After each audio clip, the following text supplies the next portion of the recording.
Bonjour à tous et bienvenue dans cette nouvelle méditation biblique où l'on va continuer ensemble notre parcours dans l'évangile de Luc. On arrive aujourd'hui au chapitre 18 de l'évangile et on va lire les versets 1 à 8.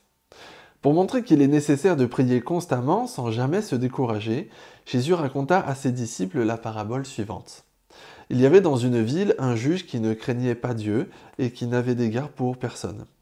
Il y avait aussi dans cette même ville une veuve qui venait constamment le trouver pour lui dire « Défends mon droit contre mon adversaire ». Pendant longtemps, il refusa. Mais il finit par se dire « J'ai beau ne pas craindre Dieu et ne pas me préoccuper des hommes, cette veuve m'ennuie, je vais donc lui donner gain de cause pour qu'elle ne vienne plus sans cesse me casser la tête. » Le Seigneur ajouta « Notez bien comment ce mauvais juge réagit.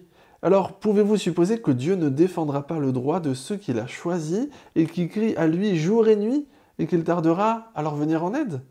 Moi, je vous dis qu'il défendra leurs droits promptement. Seulement, lorsque le Fils de l'homme viendra, trouvera-t-il encore de la foi sur la terre ?» Dans ce texte, Jésus donne un enseignement pour montrer qu'il est nécessaire de prier constamment. C'est le texte lui-même qui le dit.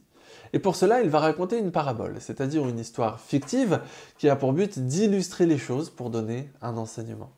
Il y a deux éléments principaux dans cette parabole.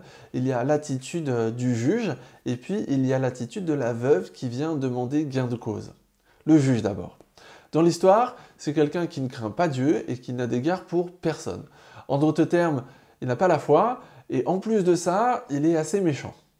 Mais face à l'insistance de cette veuve, il va finir par lui donner ce qu'elle veut pour qu'elle cesse de lui casser la tête, comme c'était traduit dans la version Summer que j'ai lue.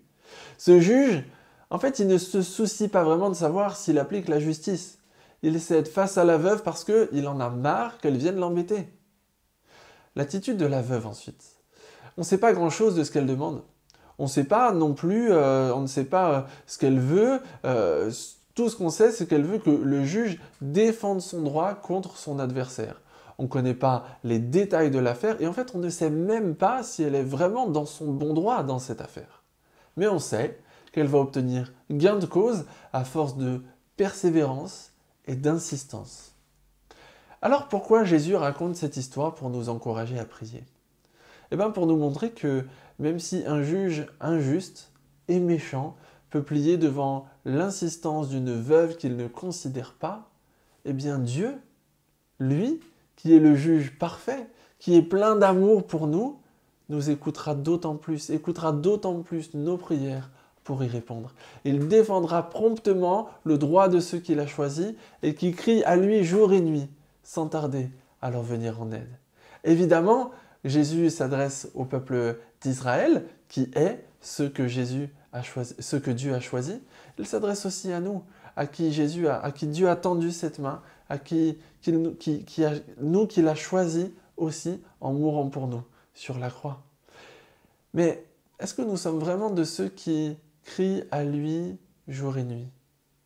Ça, c'est une question qui n'est pas forcément facile à répondre. Parce que Jésus nous appelle à mettre notre foi en pratique par la prière. Il nous rappelle que nous pouvons, et même que nous devons, prier sans cesse. Parce que Dieu nous écoute sans cesse. Bon, prier sans cesse, qu'est-ce que ça veut dire? Eh bien, ça ne veut pas dire de rester agenouillé toute la journée pour prier et délaisser tous les autres aspects de nos vies. Mais c'est faire de notre vie une vie de prière perpétuelle. Une vie où nous donnons une place à la prière importante, centrale, tellement importante et centrale qu'elle va venir imprégner tous les aspects de notre vie et que notre vie va réellement être une vie de prière. Alors ça ne se fait pas en un jour, mais il faut un départ. Et si ce départ c'était aujourd'hui? C'est ce que j'aimerais vous lancer comme défi parce que c'est ce que le texte nous lance comme défi. Dès aujourd'hui, relevons ce défi. Comment mettre en place des choses dans ma vie dès aujourd'hui pour que je puisse prier sans cesse. Je vous souhaite à tous une très bonne journée et je vous dis à bientôt pour une nouvelle méditation.